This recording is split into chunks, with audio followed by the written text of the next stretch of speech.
Pour ce procès hors norme, il a fallu rajouter en dernière minute du mobilier. 25 prévenus, une bonne vingtaine d'avocats et une interrogation.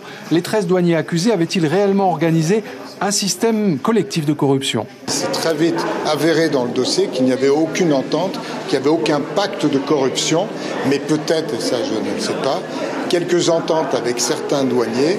Lors des audiences en première instance et plus encore pendant les interrogatoires devant le juge d'instruction, la plupart des accusés avaient reconnu de graves entorses à leur mission.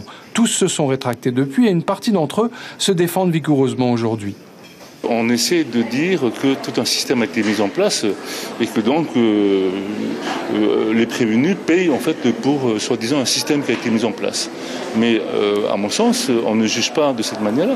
On doit juger l'action individuelle de chaque personne. C'est le cas. Ils vont être tous jugés individuellement pour précisément ce qu'on leur reproche à titre individuel. C'est ce qui fait d'ailleurs qu'en première instance, tous les douaniers ont été condamnés avec des peines distinctes en fonction de leur responsabilité.